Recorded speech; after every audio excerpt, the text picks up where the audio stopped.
Hello everybody, welcome to this week's episode of the Disruptive Franchise Podcast with me, your host, Stacey Can. This week is a solo episode and it is going out on Christmas Day, so the first thing to say is Happy Christmas! Now I appreciate you might be watching this in June, but the intention is that it goes out Christmas Day, which is awesome. If you are listening, you have probably kind of hit a quiet period in the week. Maybe you've gone out for a Christmas run. Maybe you're training for the marathon. Hello, guys, if that's you. I know a lot of people actually listen to this while they're running. So shout out to all my runners. I'm not with you in actual physical being, but I am there in spirit to keep your ears warm. If you've unwrapped your presents already this week and you are kind of just having some downtime, maybe you're hiding in the car because you've had too much family, I'm here with you.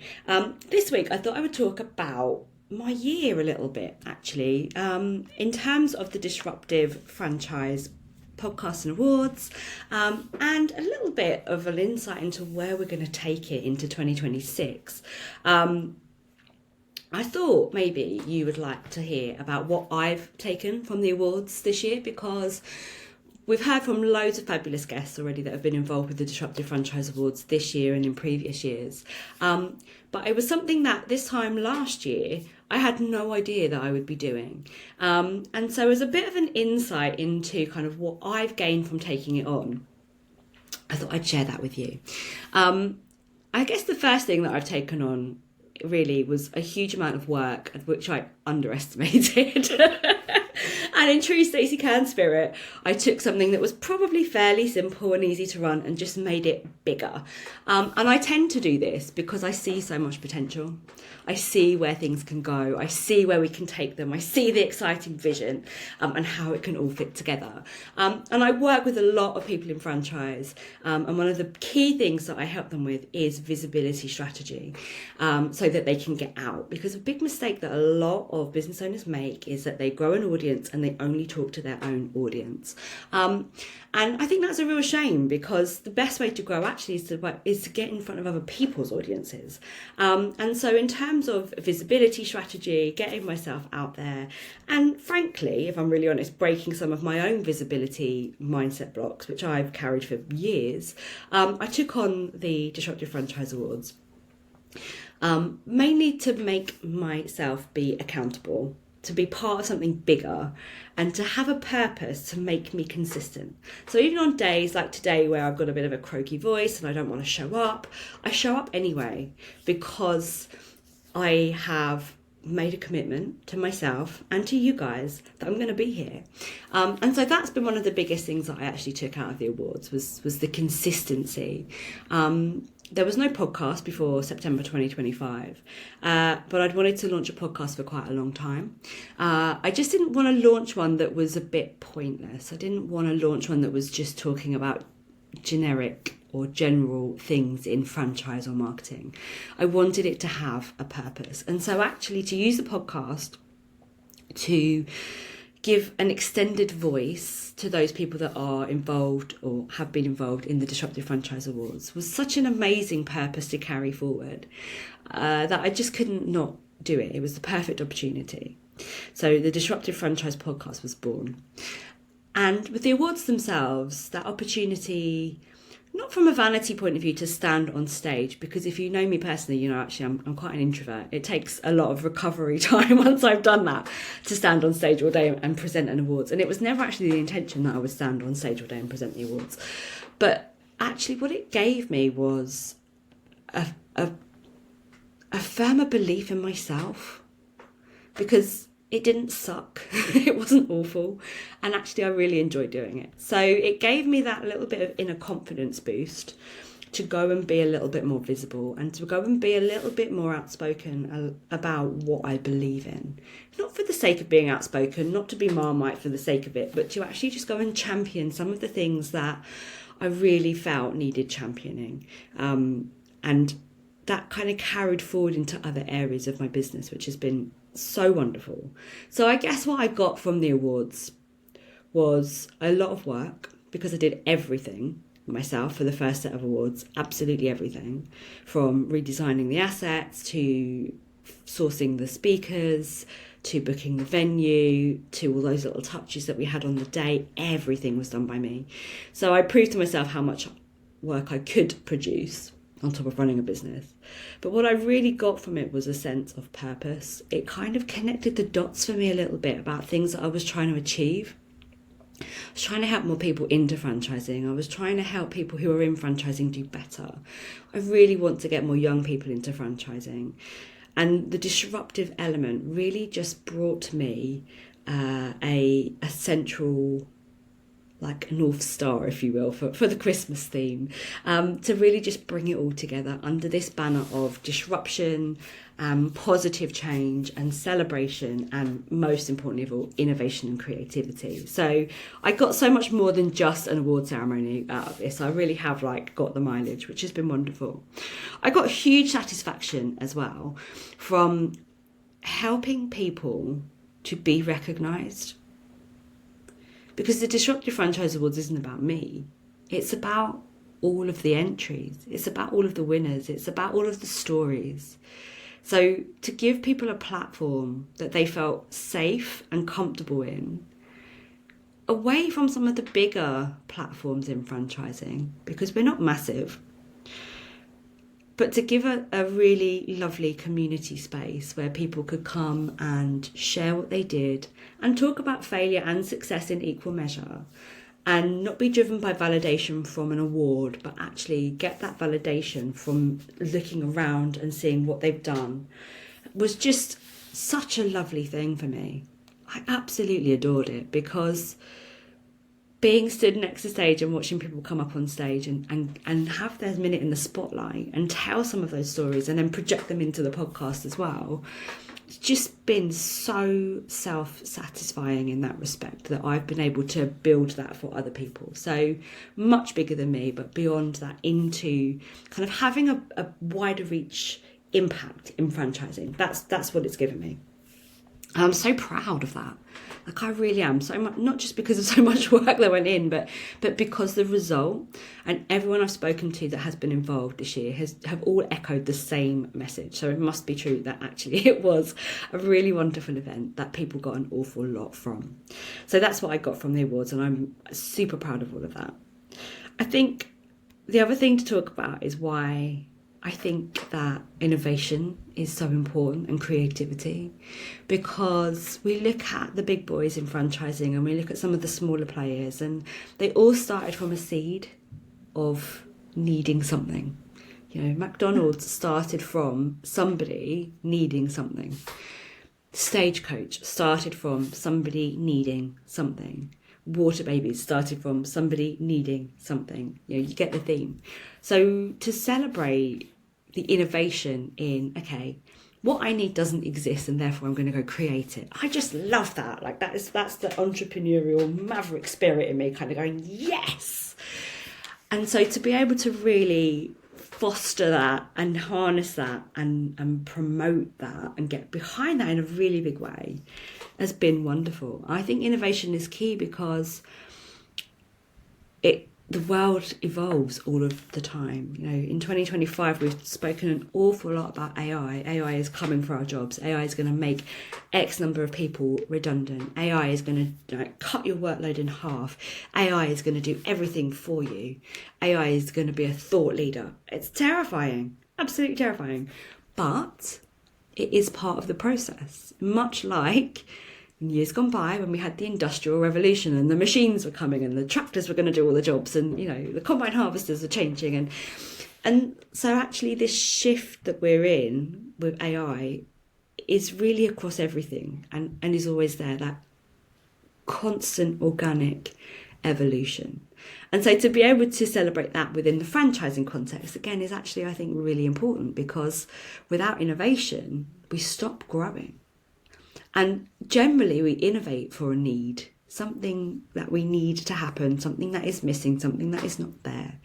And this year, having the awards that we put in really helped us to celebrate that in franchising, to be able to say, you know, actually, let's go and champion some of these things that aren't really being celebrated enough elsewhere.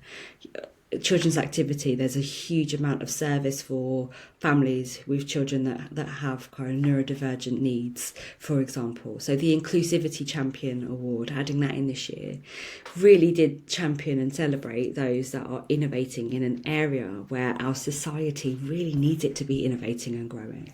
So again, to be kind of a part of the recognition of that was wonderful.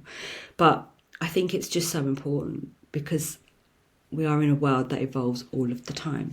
I talk to franchisors all of the time about their operations manual, and I tell them your operations manual will never be finished. It's an organic growing document. And I think our businesses are also organic growing beings. They evolve, they escalate, sometimes they shrink, sometimes they grow. But above all of it sits innovation and creativity. Because with new tech, it comes and gives us an opportunity to go and do something with a new system. That's nothing to be scared of. That's something that we should be comfortable, I think, with innovating with and playing with. I think we lose a lot of play in business, and innovation and creativity gives us a chance to play and find joy in what we're doing. So that's why innovation is really, really key, I think.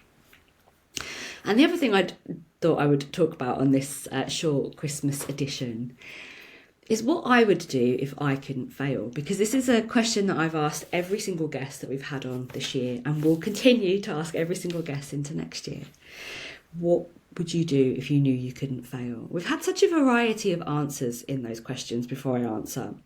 We've had people that kind of look inwards on themselves and things that they would do for themselves. We've had people look out into the wider society and problems that they would like to fix.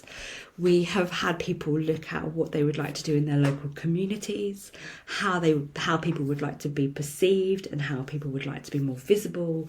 It's really been quite a far-reaching kind of answer, which is what I love. And actually, peek behind the scenes, before guests start recording with me, I always they know that I'm going to ask that question. And I always say to them, this can be anything. It might be, what would you do if you couldn't fail in your business? It might be, what would you do if you couldn't fail in life, in the world, for you personally, for your family? It can be anything. And I love the fact that we never know. And actually, before recording, a lot of the time the guests are like, oh, Stace, I don't know what I'm going to say. And something kind of just pops out. And I love that. That, I think, for me, is one of my most favourite parts of the podcast, because I never know where it's going to go and where we can take it. It's awesome. We've had festivals emerge. We've had children's TV presenters, pop stars. We've had community dance fans that we're going to take around our ice cream vans. We've had solving world hunger. We've had so many. It's such a variety. And actually, go back and re-listen to some of those episodes if you've missed any of the ones that I've said. They're awesome. For me, I very much see that we are held back by fear of failure. I absolutely am. But also, we're held back by fear of success. So for me, actually, in the last few years, and this sounds really weird, I had to really grapple with fear of success, because our brains know what it is like to fail. And for those not watching on YouTube, I'm doing the bunny ears fail. Because actually, when we fail, we learn. It's the best way to learn, is to fail. And I say to a lot of my clients, fail fast. If you can fail fast, you'll learn quick. So things that stop us in our tracks, like fear of success, is a bit alien, because we expect fear of failure, but we don't expect to be scared of our success. And the reason that fear of success is the hidden danger in business or as an entrepreneur, because our brain doesn't know what it's like to get what we want necessarily. We don't know what it's like to succeed. I want £1 million business. Well, I don't know what it's going to be like to be a millionaire. It might not be safe. People might come and rob me. People might extort me. I might lose it all. Those are things that fear of success drag you back from. But fear of failure, I hope in 2026 that I am not afraid of failure. I hope I fail lots, which sounds crazy, doesn't it? But I hope that in 2026 I can fail a lot and learn even more. Because it's when we fail and we can have that introspective view of what happened and why it didn't quite work out, that's where we grow. So I hope that, what I've learned this year is that all of the things that haven't worked haven't killed me, basically. And I'm all right with that. You know, the tiger didn't eat me. I survived. I'm here to fight another day. So I hope that I maintain that for 2026. I think if I could really do anything and not fail, I think I'd probably move. But move country, if I'm honest with you. I'd quite like to move country at the moment. I never really felt like this before. I'm not going to like air on all the political stuff, but I think at the moment with this kind of the point where we're at, my business can be taken anywhere in the world. I don't need to be in England for it. And I'd quite like to do a bit more travelling, which is something that I've never really been motivated by, but I'd quite like to move, not away forever. And it's not going to happen, I don't think. But yeah, if I could do anything without failing, I would move. And the thing that gives me the fear actually isn't me moving, it's the kids. It's unsettling the kids. I'd like, you know, that fear of failure to be dissipated, that I move the kids to a different school, you know, in a different country and have them thrive. So that's what I would do if I could do anything without failing. I would move countries for a bit. And what I'd like to do is, you know, build a business that serves a wider purpose. So actually what you're going to see from me in 2026 is a little bit of a shift towards done for you. I'm going to be launching an agency. I was going to give you the name then. I'm not going to give you the name yet. I'm going to be launching an agency that helps franchisors, like a boutique agency that helps franchisors and people in franchising to grow their business, but in the way that I know. I want to share my knowledge more. I want to help more people. I've stopped being afraid this year of growing my team. That's what's held me back from doing this. So I'm going to grow a smart team. I'm going to help more people. So this is my public accountability on like the Christmas episode. But not just for the sake of growing an agency. In the same way that I didn't just launch the podcast for the sake of growing a podcast. You know, agency's been on my list for a while. The purpose of the agency is going to be so that I can use the profit to plough back towards helping more young people get into franchising. So it will hopefully become a really nice little loop of I help franchisors, educate those franchisors in kind of recruitment of younger franchisees, because we have to do that in franchising. Otherwise, franchising is going to, like, you know, become a bit crusty and and hit the end franchisee cycle much quicker than we need to. But I want to plough some of the profits from the agency back into reinvesting and helping young people get that first step. I've read horrible statistics just a week or so ago about the number of young people under 25, 30 that are unemployed. And all the government start-up schemes and things like that. And again, I'm not going to get into the political side of it, but wouldn't it be wonderful if there was a stepping stone for some of those people to invest in a franchise and grow a business that they own and just have a helping hand in that first bit into the door, and have a mentor that shows them how to actually run a business properly, and how to succeed. And then hopefully they pay it forward eventually. So yeah, that's the utopia that I want to build with the agency. So that's what we're doing. So I have to be really seriously not afraid of failure to really go for that and make that succeed and happen. So I'm going to be working on my fear of success while I gorge myself in cheese and wine over Christmas. Anyway, short episode today. I hope that gives you a little bit of an insight as to like how I kind of what I've gained from the Disruptive Franchise Awards and podcast and where we're going with it. Because everything about that agency, you better believe it, it's going to be disruptive as hell. Because we have to, because we need to be innovative. I don't want to be a carbon copy of anybody else. Yeah, that's it for me. I will see you next week on the podcast. Have a good one.